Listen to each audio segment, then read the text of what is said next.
جانتے ہیں کہ جب اللہ تبارک و تعالیٰ کسی کو بیٹا عطا فرماتا ہے تو اس کے پیچھے کون سا راز ہوتا ہے اور کس حکمت کی بنا پر بیٹا پیدا ہوتا ہے اور بیٹا پیدا ہونے کی وجہ کیا ہے، اور جب کسی جوڑے کے ہاں بیٹی پیدا ہوتی ہے تو اس کے اندر کون سی حکمت اور کون سا راز ہوتا ہے، اور وہ کون سی صورت ہے جس صورت کے اندر بیٹی پیدا ہوتی ہے،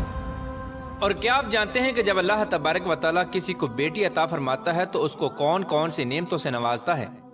اور جب اللہ تبارک و تعالیٰ کسی کو بیٹا عطا فرماتا ہے تو ان کو کون کون سی نعمتوں سے محروم رکھتا ہے، اور کیا بیٹے یا بیٹی کا پیدا ہونا میاں بیوی میں سے کسی کے اختیار میں ہے، اور حضور پاک صلی اللہ تعالیٰ علیہ وآلہ وسلم نے لڑکا یا لڑکی کے پیدا ہونے کے بارے میں کیا ارشاد فرمایا۔ پیارے دوستو، ان تمام تر سوالات کے جوابات قرآن و حدیث کی روشنی میں آج کی اس ویڈیو میں ہم آپ کو بتائیں گے، لہٰذا آپ سے گزارش ہے کہ ہماری اس ویڈیو کو اینڈ تک ضرور دیکھیے گا۔ پیارے دوستو، اگر ہم اپنے معاشرے میں دیکھیں تو ہمیں اپنے ارد گرد ایسے بہت سارے بدبخت لوگ مل جائیں گے جن کے ہاں جب بیٹا پیدا ہوتا ہے تو وہ بہت خوش ہوتے ہیں اور اللہ تبارک و تعالیٰ کا شکر ادا کرتے ہیں اور مٹھائیاں تقسیم کی جاتی ہیں اور بیٹے کی پیدائش پر بہت زیادہ فخر محسوس کیا جاتا ہے۔ لیکن اس کے برعکس جب ان بدبختوں کے ہاں بیٹی پیدا ہوتی ہے تو اس پیدا ہونے والی بیٹی کو بری نگاہ سے دیکھا جاتا ہے اور بیٹی کا پیدا ہونا عیب سمجھا جاتا ہے۔ یہی نہیں بلکہ بعض صورتوں کے اندر عورتوں کو تشدد کا نشان بنایا جاتا ہے اور عورتوں کو طرح طرح کے طعنے دیے جاتے ہیں، اور وہ عورت جس نے اللہ تبارک و تعالیٰ کی رحمت کو پیدا کیا اس کو خاندان کے اندر ذلیل و رسوا کیا جاتا ہے، جبکہ اس کا اس میں کوئی قصور نہیں۔ یہ سب اللہ تبارک و تعالیٰ کی طرف سے ہے، کیونکہ اللہ تبارک و تعالیٰ جس کو چاہتا ہے بیٹا عطا فرماتا ہے اور جس کو چاہتا ہے بیٹی عطا فرماتا ہے۔ پیارے دوستو، در حقیقت یہ بدبخت لوگ اس تاریخی اور ظلمت میں جی رہے ہیں جو آج سے 1400 سال پہلے تھی۔ آج سے 1400 سال پہلے ایک گمراہی اور جہالت کا دور تھا جب لوگ بیٹی کے پیدا ہونے کو عیب سمجھا کرتے تھے اور بیٹی کا پیدا ہونا بری بات جانی جاتی تھی، اور معاذ اللہ اس جاہلیت کے دور میں بیٹیوں کو زندہ درگور کر دیا جاتا تھا۔ اس دور کے اندر جب کسی خاندان کے اندر بیٹا پیدا ہوتا تو اس کو رکھ لیا جاتا، اور جب کسی خاندان کے ہاں بیٹی پیدا ہوتی تو اس معصوم سے پھول کو زندہ درگور کر دیا جاتا اور اسے زندہ دفن کر کے قتل کر دیا جاتا۔ زمانہ جاہلیت کا یہ دور کئی سالوں تک چلتا رہا، اور پھر آخر کار وہ زمانہ بھی آیا جب اللہ تبارک و تعالیٰ کے پیارے حبیب حضرت محمد مصطفیٰ صلی اللہ تعالیٰ علیہ وآلہ وسلم اس دنیا کے اندر جلوہ گر ہوئے، جنہوں نے عورتوں کو عزت بخشی اور بیٹیوں کو وہ مقام عطا فرمایا جو دنیا کے کسی مذہب میں نہیں ملتا۔ پیارے دوستو، جب اللہ تبارک و تعالیٰ کے پیارے حبیب اس دنیا کے اندر جلوہ گر ہوئے تو وہ وقت بھی آیا جب اسلام نے بیٹیوں کو جنت کی شہزادیاں بنا دیا،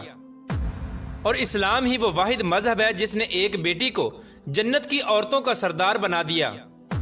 اور اللہ تبارک و تعالیٰ کے پیارے حبیب نے ان جہالت میں زندگی گزارنے والے لوگوں کو اس تاریخی سے نکال کر ہدایت کی طرف راہ دکھائی، اور اللہ تبارک و تعالیٰ کے پیارے حبیب نے اس جہالت میں زندگی گزارنے والے لوگوں کو بیٹی کی عزت کرنا سکھایا۔ لیکن انتہائی افسوس کے ساتھ یہ کہنا پڑ رہا ہے کہ اس دور کے بدبخت لوگ آج بھی ہمارے معاشرے میں موجود ہیں اور اسی جہالت کے اندر جی رہے ہیں۔ پیارے دوستو، اب بات کرتے ہیں کہ جب اللہ تبارک و تعالیٰ کسی کو بیٹی عطا فرماتا ہے تو اس کو کون کون سی نعمتوں سے نوازتا ہے، اور جب کسی کو بیٹا دیتا ہے تو اس کو کون کون سی نعمتوں سے محروم کر دیتا ہے۔ چنانچہ اللہ تبارک و تعالیٰ کی پیارے حبیب حضرت محمد مصطفیٰ صلی اللہ تعالیٰ علیہ وآلہ وسلم نے ارشاد فرمایا کہ اللہ تبارک و تعالیٰ ارشاد فرماتا ہے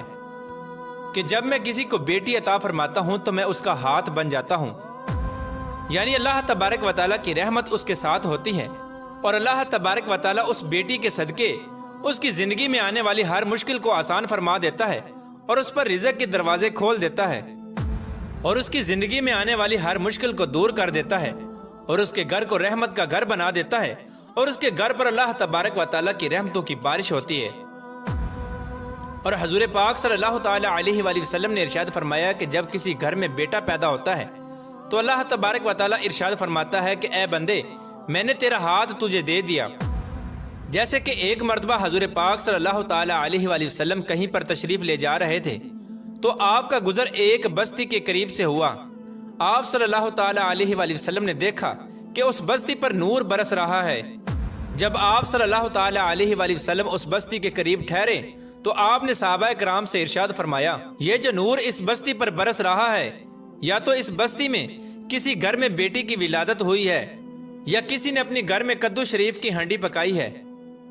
پیارے دوستو، اس حدیث سے بخوبی اندازہ لگایا جا سکتا ہے کہ جب اللہ تبارک و تعالیٰ کسی کو بیٹی عطا فرماتا ہے تو اس گھر میں کس قدر اللہ تبارک و تعالیٰ کی رحمتوں کا نزول ہوتا ہے۔ پیارے دوستو، اب بات کرتے ہیں اس حکمت کے بارے میں جس کے بارے میں آج سے 1400 سال پہلے حضور پاک صلی اللہ تعالیٰ علیہ وآلہ وسلم نے ارشاد فرمایا کہ جب کسی کے ہاں بیٹا پیدا ہوتا ہے تو بیٹے کے پیدا ہونے کے پیچھے وجہ کیا ہوتی ہے اور کس حکمت کے تحت بیٹا پیدا ہوتا ہے، اور جب کسی کے ہاں بیٹی پیدا ہوتی ہے تو کس حکمت کے تحت بیٹی پیدا ہوتی ہے، اور وہ کون سی ایسی صورتیں ہیں جس کی وجہ سے بیٹی یا بیٹا پیدا ہوتا ہے۔ چنانچہ روایات میں آتا ہے کہ حضور پاک صلی اللہ تعالیٰ علیہ وآلہ وسلم کی خدمت اقدس میں چند یہودی آئے اور انہوں نے حضور پاک صلی اللہ تعالیٰ علیہ وآلہ وسلم سے چند باتیں پوچھیں۔ ان یہودیوں نے حضور پاک صلی اللہ تعالیٰ علیہ وآلہ وسلم کی بارگاہ میں عرض کی کہ اگر آپ اللہ تبارک و تعالیٰ کے سچے رسول ہیں تو آپ ہمارے ان سوالوں کا جواب ضرور دے پائیں گے، کیونکہ اللہ تبارک و تعالیٰ کے نبیوں کے علاوہ اس کے متعلق کسی کو بھی علم نہیں۔ پیارے دوستو، ان یہودیوں نے حضور پاک صلی اللہ تعالیٰ علیہ وآلہ وسلم سے 3 سوال کیے۔ ان یہودیوں نے پہلا سوال یہ کیا کہ وہ کون سا کھانا ہے جس کو بنی اسرائیل نے خود اپنے اوپر حرام کر لیا، اور دوسرا سوال انہوں نے حضور پاک صلی اللہ تعالیٰ علیہ وآلہ وسلم سے یہ کیا کہ نسل انسانی میں لڑکے یا لڑکی کی تخلیق میں یہ جو فرق ہے یہ کس وجہ سے ہے، اور تیسرا سوال انہوں نے یہ کیا کہ عام آدمی اور اللہ تبارک و تعالیٰ کے نبیوں کے درمیان کیا فرق ہوتا ہے۔ تو ان یہودیوں کے سوالوں کا جواب ارشاد فرماتے ہوئے حضور پاک صلی اللہ تعالیٰ علیہ وآلہ وسلم نے ارشاد فرمایا کہ اگر تم لوگوں میں کچھ بھی صداقت پسندی یا سچائی کی رمز باقی ہے تو تم لوگ سمجھ لو کہ بنی اسرائیل کے لوگ بیماریوں کے اندر مبتلا ہوئے تھے اور ان کے مرض نے شدت اور طوالت اختیار کر لی تھی، اور انہوں نے اللہ تبارک و تعالیٰ کی بارگاہ میں یہ نظر مانی تھی کہ اگر اللہ تبارک و تعالیٰ ہمیں اس موذی مرض سے نجات عطا فرما دے تو ہم اپنے اوپر اپنی پسندیدہ اور مرغوب اشیاء کو حرام کر لیں گے۔ تو اس طرح بنی اسرائیل کے لوگوں نے خود ہی اپنے اوپر اونٹ کا گوشت اور اونٹنی کا دودھ حرام کر لیا۔ اس طرح اس پہلے سوال کا جواب سن کر یہودیوں نے کہا کہ بے شک حضور پاک صلی اللہ تعالیٰ علیہ وآلہ وسلم نے سچ فرمایا، یہی حقیقت ہے۔ اور دوسرا سوال کہ نسل انسانی میں لڑکے یا لڑکی کی تخلیق میں فرق کی وجہ کیا ہے، تو اس کے جواب میں اللہ تبارک و تعالیٰ کے پیارے حبیب حضرت محمد مصطفیٰ صلی اللہ تعالیٰ علیہ وآلہ وسلم نے ارشاد فرمایا کہ میں تم کو اللہ تبارک و تعالیٰ کی قسم دیتا ہوں، کیا تم نہیں جانتے کہ مرد کا مادہ غلیظ اور سفید ہوتا ہے اور عورت کا رقیق اور زرد ہوتا ہے؟ ان میں سے جو مادہ دوسرے مادے پر غالب آ جاتا ہے وہی بچے کی تخلیق کا سبب بنتا ہے۔ یعنی اگر عورت کا مادہ مرد کے مادے پر غالب آ جائے تو بچی پیدا ہوتی ہے، اور اگر مرد کا مادہ عورت کے مادے پر غالب آ جائے تو بچہ پیدا ہوتا ہے، اور یہی اللہ تبارک و تعالیٰ کا دستور ہے۔ اور اللہ تبارک و تعالیٰ جس کو چاہتا ہے بیٹا عطا فرماتا ہے اور جس کو چاہتا ہے بیٹی عطا فرماتا ہے۔ اور ان یہودیوں کا تیسرا سوال کہ عام آدمی اور نبیوں کے درمیان کیا فرق ہوتا ہے، اس کے جواب میں حضور اکرم صلی اللہ تعالیٰ علیہ وآلہ وسلم نے ارشاد فرمایا کہ تمام انسانوں پر اور ان کے تمام اعضاء پر غفلت طاری ہو جاتی ہے اور وہ نیند کے اندر چلے جاتے ہیں، اور انبیاء کرام کو اللہ تبارک و تعالیٰ نے یہ فضیلت بخشی ہے کہ ان کی صرف آنکھیں سوتی ہیں، ان کا دل بیدار ہوتا ہے اور وہ غفلت میں داخل نہیں ہوتے۔ یار دوستو، اب بات کرتے ہیں کہ بیٹے یا بیٹی کا پیدا ہونا میاں بیوی میں سے کسی کے اختیار میں ہے یا نہیں۔ اس کے متعلق حضور پاک صلی اللہ تعالیٰ علیہ وآلہ وسلم نے واضح طور پر ارشاد فرمایا کہ اللہ تبارک و تعالیٰ جس کو چاہتا ہے بیٹی عطا فرماتا ہے اور جس کو چاہتا ہے بیٹا عطا فرماتا ہے۔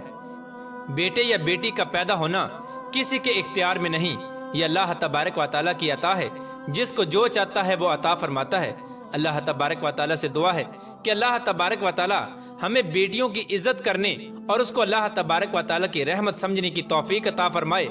اور اسلام کی تعلیمات کے مطابق ان کی اصلاح کرنے کی توفیق عطا فرمائے۔ اللہ تبارک و